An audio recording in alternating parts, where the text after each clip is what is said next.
आज अपन बात करेंगे यूनिट सेकेंड सॉल्यूशन।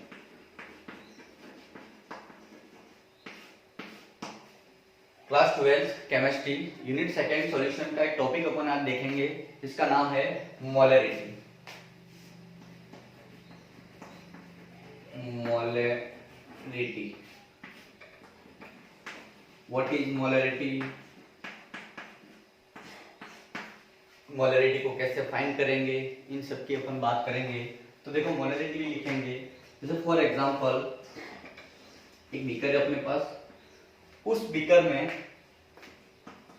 कोई सॉल्यूशन पड़ा होगा अपने पास, ठीक।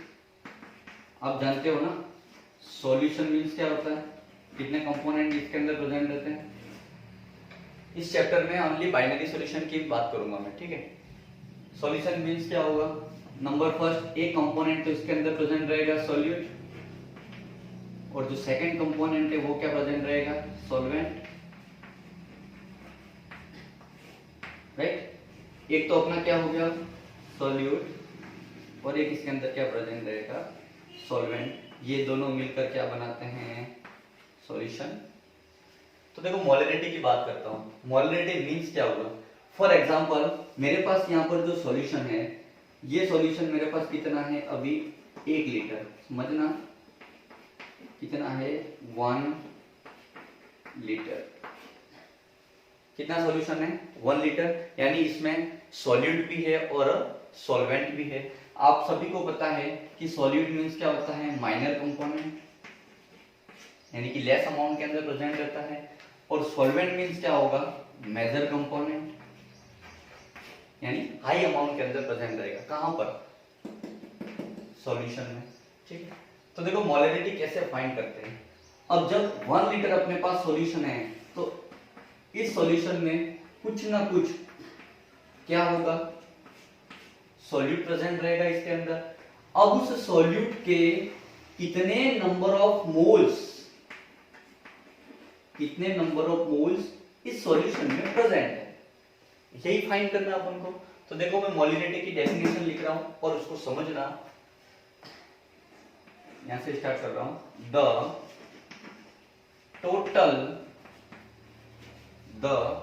Total number of moles of solute, the total number of moles of A solute dissolve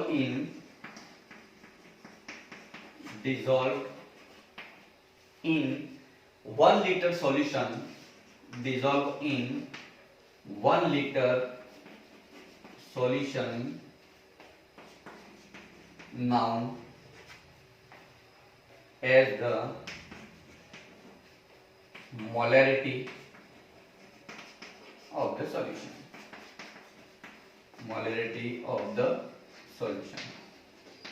क्या कहना चाह रहा है, ध्यान से समझना कि the total number of moles, the total number of moles, एक एक चीज समझाऊंगा उसको ध्यान से देखना।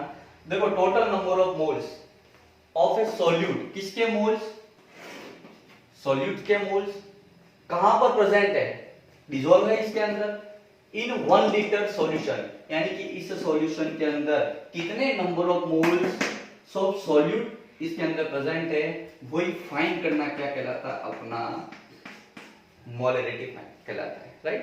देखो इसका फॉर्मूला कैसे बनेगा, ध्यान से समझना, मैं इसका फॉर्मूला बना रहा हूं, इसको हटा दो, ठीक। देखो ध्यान से देखना, इसको इतना ही हटाते हैं अपन। फॉर्मूला कैसे बनेगा, ध्यान से देखना। Molarity, number of moles of solute upon 1 litre solution है अपने पास, क्या लिखेंगे यहां पर, वॉल्यूम ऑफ सॉल्यूशन, कितना है वॉल्यूम अपने पास 1 लीटर। तो देखो मोलरिटी का फॉर्मूला क्या बनकर आ गया, number of moles of solute upon volume of the solution. इसको अपन ऐसे भी लिख सकते हैं, नंबर ऑफ मोल्स को कैसे डिनोटेट करते हैं अपन, n से, upon volume of the solution को क्या लिख लिया हमने, V और लीटर। देखो आप याद रखना, सॉल्यूट को मैं यहाँ V कहूंगा और सॉल्वेंट जो है इसके अंदर जो सॉल्वेंट प्रेजेंट है, सॉल्वेंट, उसको मैं यहाँ डिनोटेट करूंगा A से, राइट। तो यहाँ पे फॉर्मूला देखो, नंबर ऑफ मोल्स तो N हो गया, लेकिन यहाँ क्या लिखा है, सॉल्यूट, तो क्या मैं इसको लिख सकता हूँ NB, यानी कि number of moles of solute किसके हैं, सॉरी नंबर ऑफ मोल्स किसके हैं, सॉल्यूट के, और क्या हो गया, वॉल्यूम लीटर में। तो ये क्या बन गया, मोलरिटी का फॉर्मूला। और इसको अपन अच्छे से लिख सकते हैं। देखो मोल्स का फॉर्मूला मैं रिवाइज करवा रहा हूं, ध्यान से देखना। नंबर ऑफ मोल्स का फॉर्मूला क्या होता है, weight upon mass. Number of moles का फॉर्मूला क्या हो गया, वेट अपॉन मास, या आप ऐसे भी कह सकते हो कि mass upon molecular mass, right. तो इसको और अपन, और किस केस में देख रहे हैं, सॉल्यूट के केस में, तो मैं यहां लिख सकता हूं NB और WB और MB, यानी कि वेट किसका, सॉल्यूट का, मोलर मास किसका, सॉल्यूट का। तो इस फॉर्मूले को और अपन अच्छे से लिख सकते हैं, ठीक है। तो देखो कैसे लिखेंगे, ध्यान से देखना।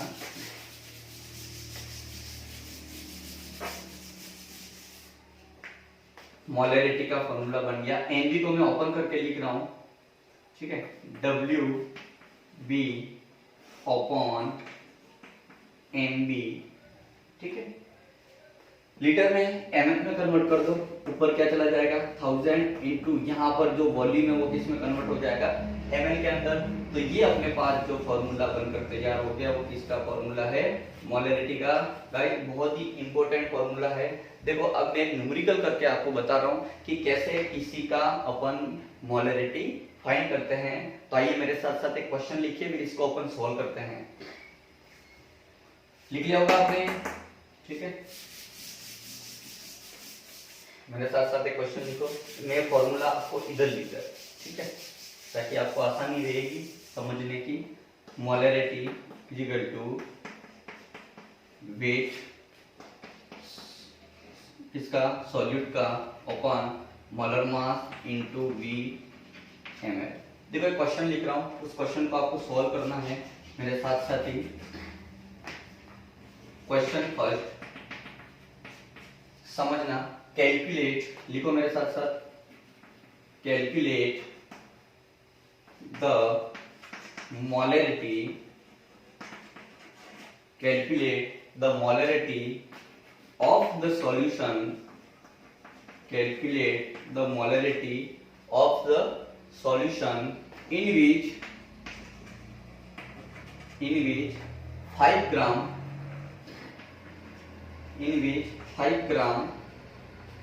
NaOH present in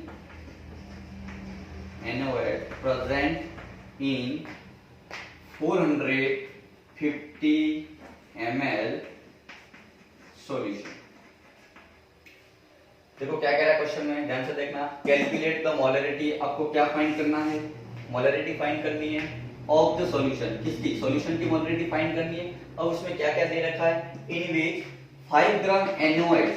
अब देखो यहाँ पर तो ये NaOH जो हो गया वो अपना क्या हो गया, सॉल्यूट,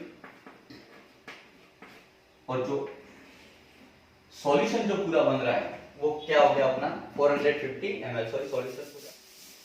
क्या था क्वेश्चन, देखो एक सॉल्यूशन था, कितना सॉल्यूशन है अपने पास, 450 ml सॉल्यूशन, 450 ml सॉल्यूशन, और सॉल्यूट 5 ग्राम क्या प्रेजेंट है, NaOH, और इसकी क्या कैलकुलेट करनी है अपन को, मोलरिटी। तो देखो कैसे कैलकुलेट करेंगे, लगाओ स्टेप बाय स्टेप। देखो मोलरिटी का फॉर्मूला क्या हो गया, वेट किसका, सॉल्यूट का, क्वेश्चन में दे रखा है कितना है 5 ग्राम, तो 5 इंटू 1000 अपॉन MB क्या है यहाँ पर, मोलर मास। किसका मोलर मास फाइंड करेंगे अपन यहाँ पर, सॉल्यूट का। तो देखो मोलर मास कैसे फाइंड करेंगे, ध्यान से देखना। NaOH, NaO और H सभी को अलग अलग कर दिया। Na का जो एटॉमिक मास होता है वो कितना होता है 23, ऑक्सीजन का एटॉमिक मास कितना हुआ 16, और हाइड्रोजन का एटॉमिक मास कितना हुआ 1। सबको ऐड कर लो तो कितना आएगा total 40, and it means NaOH का जो मोलर मास निकल कर आया वो अपने पास कितना आया 14। तो रख लो यहाँ पर मोलर मास ऑफ सॉल्यूट कितना बना 14 इनटू वॉल्यूम। वॉल्यूम कितना है अपने पास 450 ml सॉल्यूशन। बस हो गया क्वेश्चन, सॉल्व कर लो इसको। मोलरिटी चलो सॉल्व करके बता दे कैसे सॉल्व करेंगे। 5000 अपॉन 40 इंटू 450 कैसे कर सकते हो आप, जैसे सॉल्व कर सकते हो। ये कट गया, ये कट गया, ठीक है। 5 से कट जाएगा 9 बार, ये कटेगा 10 बार, ये फिर कटा 5 बार और ये कटा 2 बार। तो क्या बना 5 अपॉन 18 और इसको आप सॉल्व करोगे तो कितना आएगा 0.278 मोल पर लीटर आंसर बनेगा। आई होप आपको मोलरिटी समझ में आ गया होगा। तो मोलरिटी फाइंड करना देखो कितना आसान है। एक एक चीज को अगर आप समझते जाओगे तो सारा का सारा इजी वे में आप उसको समझ सकते हो।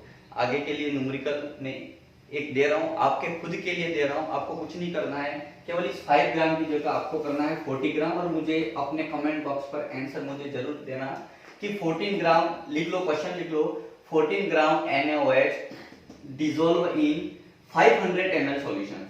यहाँ पर कितना ले लिया मैंने 500 ml सॉल्यूशन। और आपको क्या फाइंड करनी है मोलरिटी। देखते हैं कितने इसका आंसर देना है। क्वेश्चन समझ में आया आपको? क्या है क्वेश्चन कि 14 ग्राम NaOH dissolve in 500 ml solution और आपको फाइंड करनी है मोलरिटी। तो आई होप आप सभी को मोलरिटी समझ में आ गया होगा। एक एक चीज भी मैंने अच्छे से एक्सप्लेन कर ली है, आपको कोई दिक्कत नहीं आएगी। तो नेक्स्ट वीडियो के अंदर अपन देखेंगे मोलरिटी की बात करेंगे और उसके भी न्यूमेरिकल करवाऊंगा। इस मोलरिटी के भी बहुत सारे न्यूमेरिकल्स मैं आपके प्रैक्टिस के लिए दूंगा और मैं भी कोशिश करूंगा कि आपको और न्यूमेरिकल्स इस मोलरिटी के रिगार्डिंग में आपको